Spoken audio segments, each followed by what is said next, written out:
Therefore, the Father holds nothing, rejects nothing, condemns nothing, does not even see wrongdoing.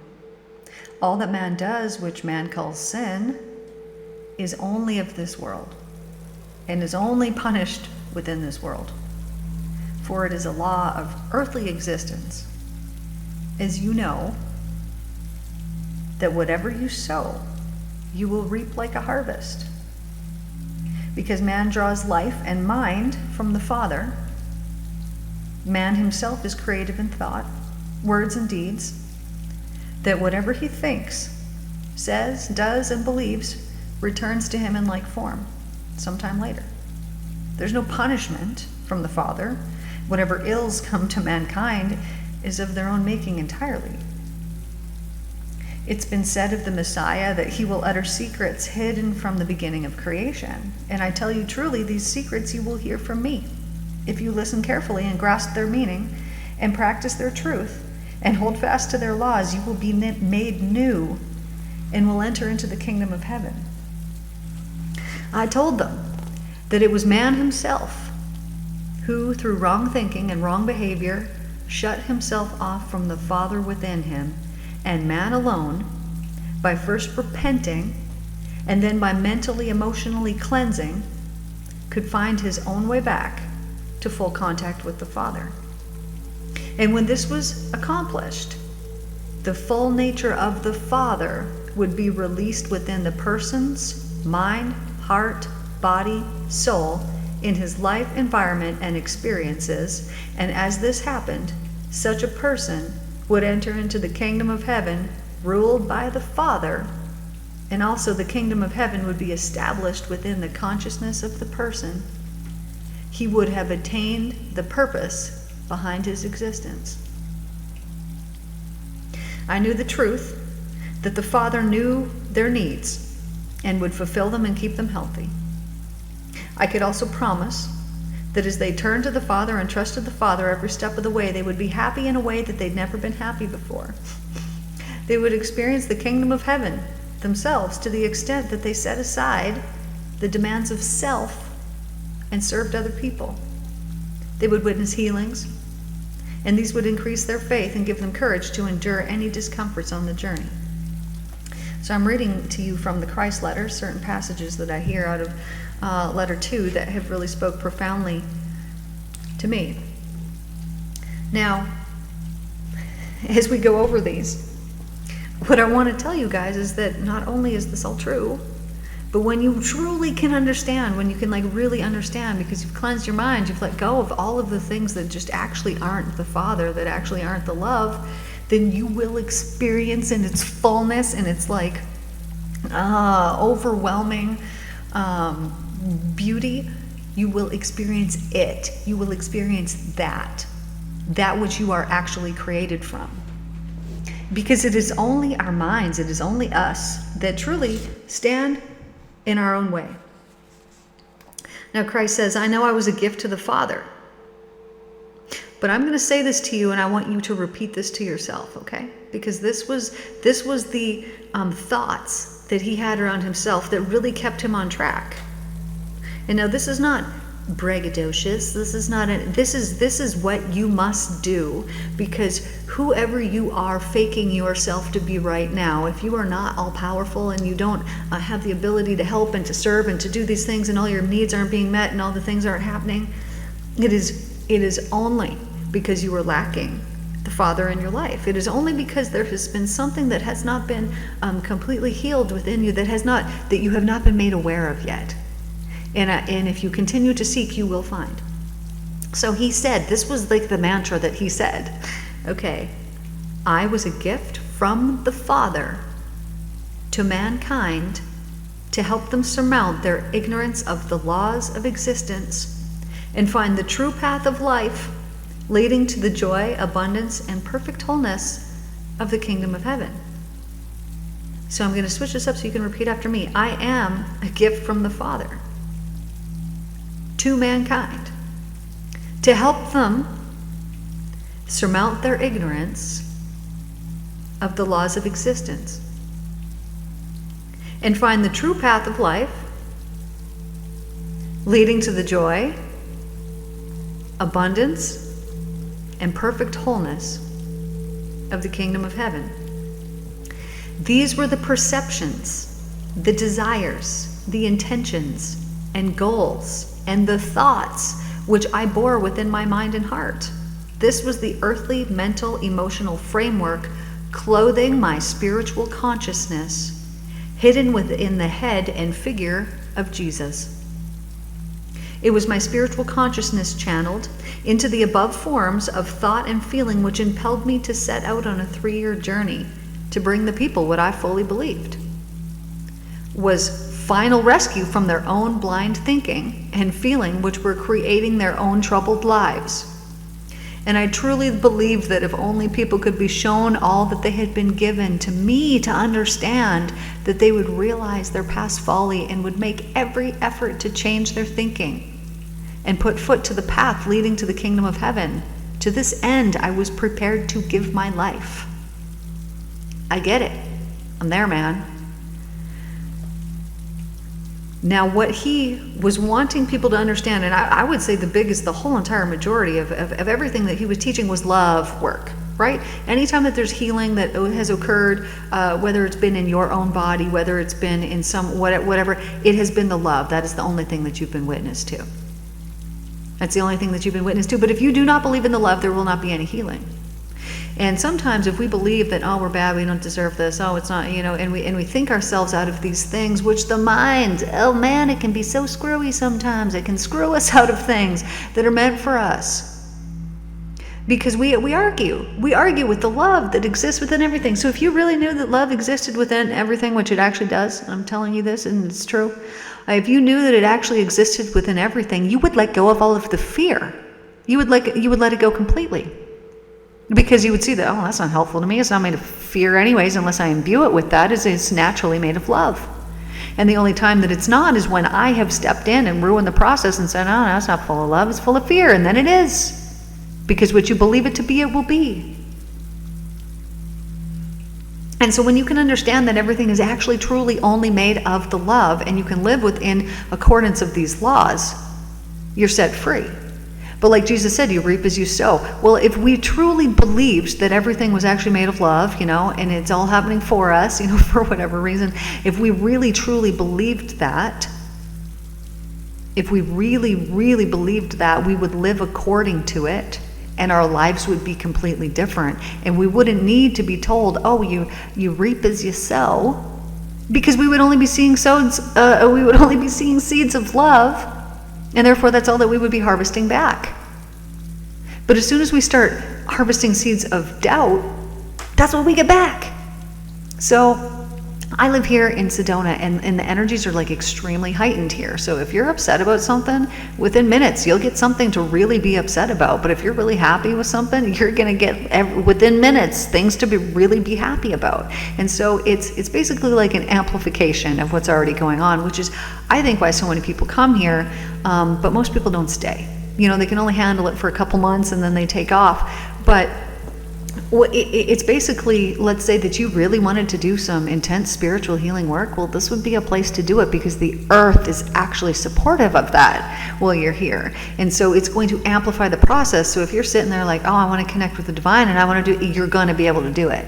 It's going to help you with that process. It's almost like it doubles your intentions. It's not even that. It's like it increases the effectiveness of the electromagnetism that's going on, because it's like the magnets are right here. So there's no lag time between putting out and receiving. It's so immediate. It's just completely different. So for myself, I know, there was a situation that happened, very recently, and I was pretty upset by it. And so then I come home from my trip and I'm like still, upset by it. And then I have a perfect example of Sedona and how Sedona works like in my life. Because I come home upset, well, what's happened? Well, I get more things to be upset about. And then I get more, and then it just keeps amplifying on top of that. But through this process, man, dude, I have learned a lot in the last couple of weeks. It's been pretty intense. I was told that I would. I've been warned about this by Spirit. Was told, start of August, that I was going to be going deep. like really deep, like deeper than I've ever gone. And I'm like, you know, at that time I'm at like the heights of whatever. It's like, what do you mean go deep? I've already done it. There's nothing left to clear out. And it was like, no, we're gonna show you. Don't worry, it'll be cool. And I was like, really? Are you sure it's gonna be cool? Because it doesn't feel like it's cool, but it is now. It's finally back to normal. And I'm like, oh, I get it. I see why these things had to happen the way that they had to happen, because there was all this ancestral stuff. So the other day I'm like, hey, I'm gonna meditate. And, you know, I'm like finally starting. I finally have some peace. I've stopped traveling. People have stopped coming to visit. And I actually had a day by myself, like mostly by myself anyways, but pretty much by myself. And so I sit there and I start meditating, and dude, oh wow, these amazing, profound things were coming through, because I realized, you know, nothing is external to me. So if I'm seeing something that's external, it's a reflection of my own self. So I know no matter what I'm seeing outside of myself, that I could, you know, put blame on this person or do this or do that, or, you know, say, well, it's because of this or because of that. It's never is, right? It's always us. We're always the root. We're always the middle. We're always the reason. So I know this. So I'm like, okay, I'm going to, you know, follow this current feeling that I have back. And I had this extremely profound message that came through. And, you know, as I usually have pretty profound things, but this was for me. Usually the things are for other people. Anyway, so this was for me, and I realized more of who I am. I've been actually having a lot of past lives coming up and showing me these parts that I have played in previous lives, and just upon me seeing them, I can actually physically feel the energetic power returning to my body of remembering who exactly it is that I am. And so I am quite intuitive, and I had a reading the other day, and the dude who did the reading for me, like it was a palm reading, was like, holy cow, like I can't even like get over your intuition line that you have, you know, on your hands. It's so extreme. He's like, I would literally believe anything that you told me. And so I was like, okay, cool. Like I knew that, you know, I had these abilities, but like seeing it on my hand, I was like, okay, wow, you know, maybe I should cherish these gifts more, because I don't, you know, I didn't think anything of them, because I, you know, I just have them. It's just the thing I have. And so through these past lives that I've been seeing, oh, this is why. This is the why. And it has always been an element of spiritual guidance that I give to other people, but it has been through me and through the different characters, like literally characters that I have played. And so through seeing these characters, it has allowed me to pull and call even more power back to myself, and I can actually see the lines on my hands becoming deeper as I am connecting and tuning in and doing this. Because I'm pulling it back. So like I would encourage you to do this too. If you have ever been interested in past lives or things along these lines, there's a lot of power for you to have there once you have healed this life. If you haven't done that yet, that's the number one work, because all of these things are only coming up in this lives because you did it before. You did it in the past, you've done it again, and they're like, okay, redo, here you go, boom, you're back. And you're back, and you're like, cool, I got this. And then you do the things, and then somebody hurts you, and then you start acting this way, and then you die, and then you're like, dang it, I didn't do the thing. And they're like, cool, totally cool, man, you'll do it this time. Poof, you're back. And it just keeps happening. And we're like, dude, is there ever an end to this? And there isn't. This is eternity, which is why when you choose heaven for yourself, then you live eternity in freaking heaven, man, instead of having to come back and live through hell after hell after hell after hell, because you're not aware of the universal laws and why these things are happening the way that they're happening. Like I said, you know, everything is happening for us. It's always happening for us. So these things that you experience, that you go through, it's for you. And so often now, like the things that are coming up now that I'm like, dude, like, where is this coming from? Why is this happening? It's ancestral. It is forcing me to go back and to see the lineage and to see the lives that I have lived, whether this is on DNA codes that are held within my body that make me believe that it's me, or whether it is ancestors that have then lived, that now I have lived all of their lives, like that information is coded within me, I have it all in here. Whether that's where it's coming from, it doesn't freaking matter, man. When you can go back and you can see these things, you can gain power from it, and you can heal, because everything is energy. And so if we have picked up some negative energy in some other life and we got offed before we had a chance to heal it, we bring it in. And what's going to happen? That same emotion, that same thing is going to get brought up in this life, so that you have to look at it so that you can heal it. This is how it works. So if you're like, yeah, I don't deserve any of these things that have happened to me, you know, blah, blah, blah. Well, you know what? You have past lives and these things come up. And if you didn't have a chance to heal it then, I know, man, but it'll come up again, and again, so that you can heal it. Doesn't matter if it's been, 1,500 lives, how long ago, it doesn't matter how long ago it was, because time is irrelevant, and it doesn't actually play into account of anything. This is why you can think of something that really upset you 10 years ago, and you're upset about it, and it feels like it's happening again right now, even though it was 10 years ago, because time is not real. And because time is not actually real, and we can put ourselves back in any of these places, we can reclaim, or we can heal, or we can do whatever needs to happen there. But if you could understand that this is being done for you because of love, then that would change things. And you can be like, what? Well, how did this person doing this to me, and that person doing that to me, and this thing happening to me over here, how is that love?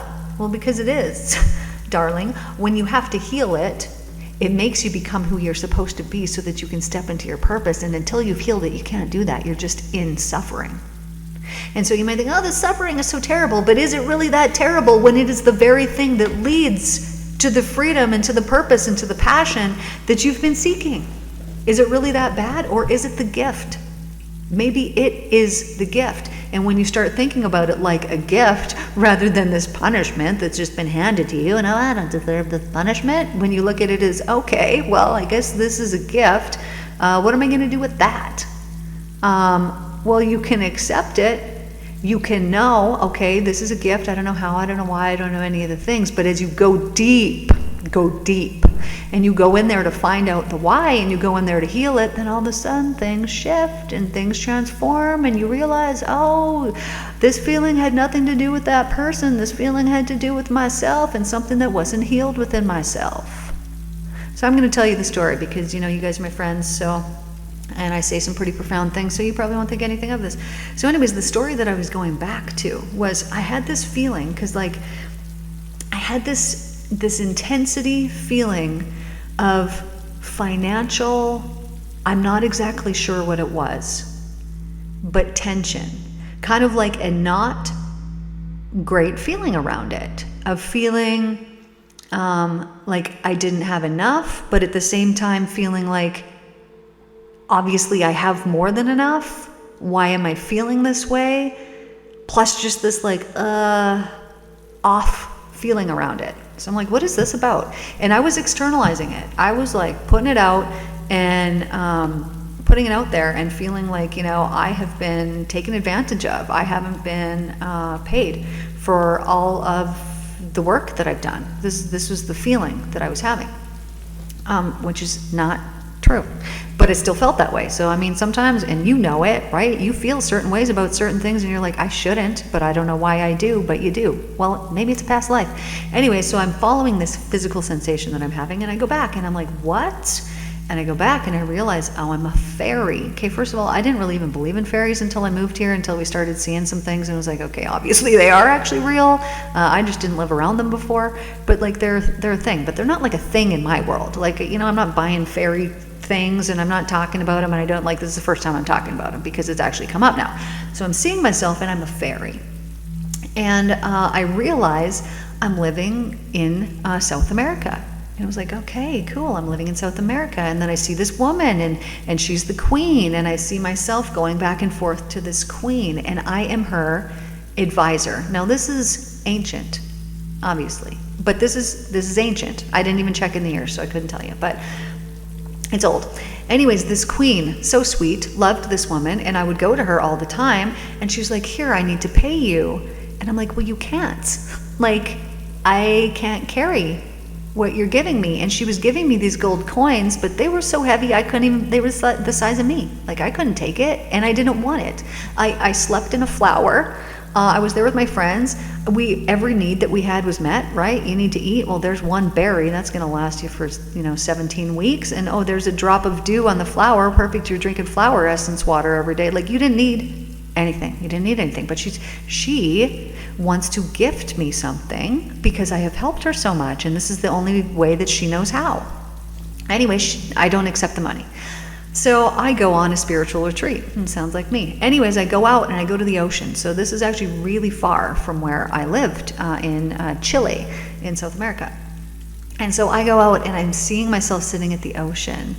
And I was there for quite some time. That this is something that apparently the fairies do, is that they take a little journey by themselves. Well, I'm just finding this out now. Anyway, so I return home, but upon returning home, which would be very similar to me now, I don't go and see the queen. I stay by myself.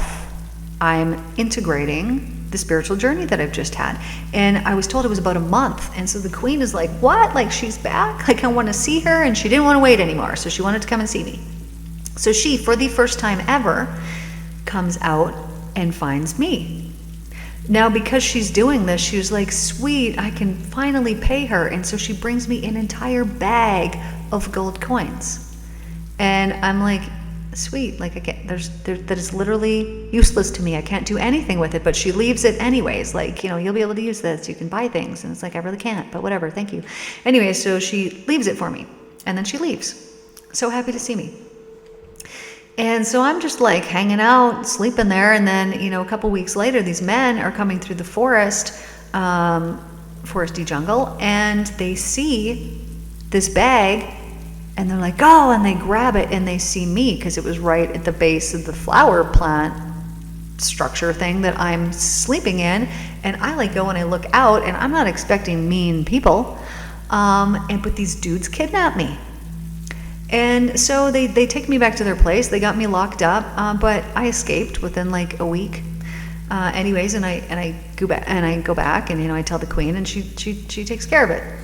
But anyways, the whole point of this is that I then have this feeling around finances, around men, around all of these things that are tied up all together. This was what comes through from this emotion that I had been experiencing.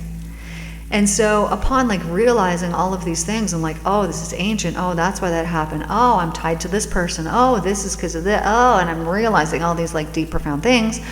I, come out of my session and I'm like, totally cool, man. Like, I don't have that same feeling anymore. Like, it just completely took it away. And so sometimes we feel these certain things, we feel these certain ways, but these are because they want to be explored. They are not happenstance. They're not just 'cause.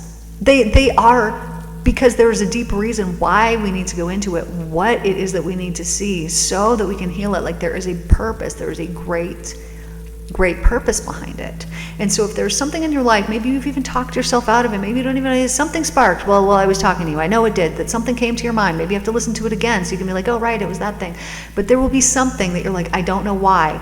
And you're externalizing something, and it has nothing to do with the external world, and it has everything to do with the internal world. And you look at your present life and you're like, but there's no way. I know my life. I know what I've lived. Well, you know what, dude? You probably don't. You don't know what it was like in the womb. You don't know what it was like in early infancy. You don't know what these, maybe you do. I don't know. I'm telling you something, but, maybe you don't. Maybe I'm wrong. But we don't know these things until we go deep, until we actually explore them. And then when we do, which is, one of the reasons I made the Mental Cleanse series, there is even a past life one on there.